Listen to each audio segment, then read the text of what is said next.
Well, let's start this hour with a look at the state of the economy. We have taken a look for months now at the growing gap between the rich and the poor. This is one of the major themes at the Occupy Wall Street protests taking place across the country. The rich keep getting richer, the poor keep getting poorer, and the middle class is slowly disappearing. Well, let's talk about those rich getting richer. Wall Street and the big banks. Well, one of the biggest banks, one of those banks that was bailed out by the Bush administration, it turns out is showing signs that it needs help yet again. I'm talking about Goldman Sachs. Now, this time it's trying at least to help itself, taking part in cost-cutting measures like cutting thousands of jobs. Goldman has also announced it's switching from 12-ounce drinking cups to 10-ounce ones in the offices to save a few $1,000s. Goldman is also buying fewer plants for the offices and has decided to make office cafeterias credit and debit card only, eliminating the need and the cost of paying armored truck companies to haul away the cash. Poor Goldman Sachs. But wait a second. Before you start taking up canned food collections for Goldman, let's look at the truth behind the numbers. That those who do work there are making more than ever before. And profits there continue to grow. So I want to talk about this. And joining me now for more is the publisher of the Trends Journal and director of Trends Research Institute, the always outspoken Gerald Celente. Hello, All right. Christine. Hey there, Gerald. Let's talk about Goldman Sachs and what's going on there. Should we be concerned that this mega powerhouse of a company is now starting to lay off its employees? Yes, in some ways. We can make fun of course, the cost-cutting measures. They're a joke. But the whole financial system is under attack. And as we saw recently with the released information from the Federal Reserve, we heard, from the J.P. Morgan Chases, of the J.P. Morgans and the other banks saying that they didn't need money while they did and while they were getting it.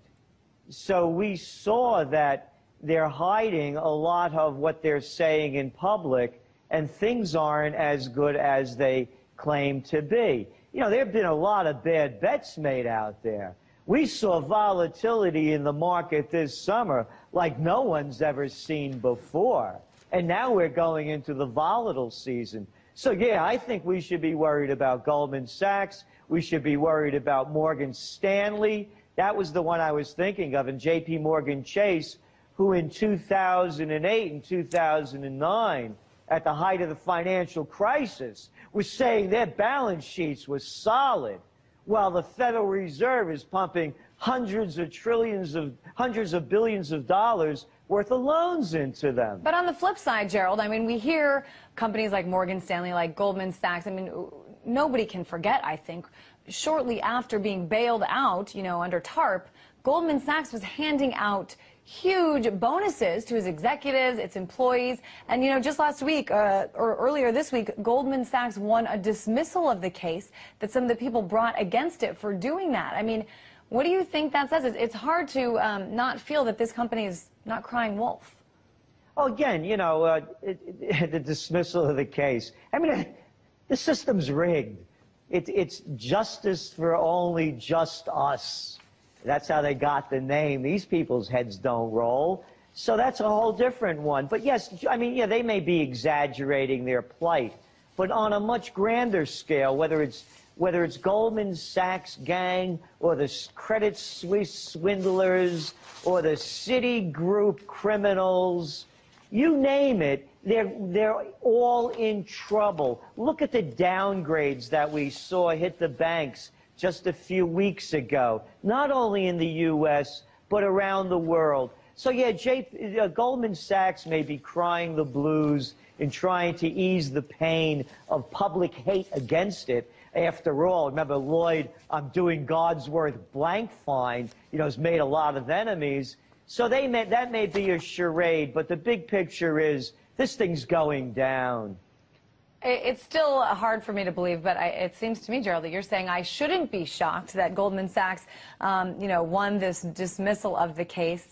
But what about, what about what's going on? I know you're up in Kingston, New York, but what about what's going on the streets of New York City, the streets of LA, the streets of Chicago and Denver, people protesting against these big banks? Do you think that this is going to have any effect on changing this system that you say is rigged?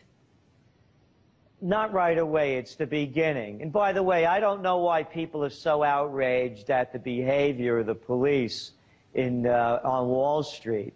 I mean, this is what they do everywhere. Did you see the G20 meetings when they had enough body armor to walk through the Battle of the Bulge unscathed, beating up co-eds? This is what the police do. The police in the United States have become nothing more than enforcers for the crime bosses. That's all it is. And I love this talk about how around 9/11, they kept talking about they hate our freedom and liberty, and that's why they attacked us. What freedom and liberty? This is what the police do. They use excess force to quell the people. You can't riot in this country, so you're going to see different kinds of riots than you're seeing overseas.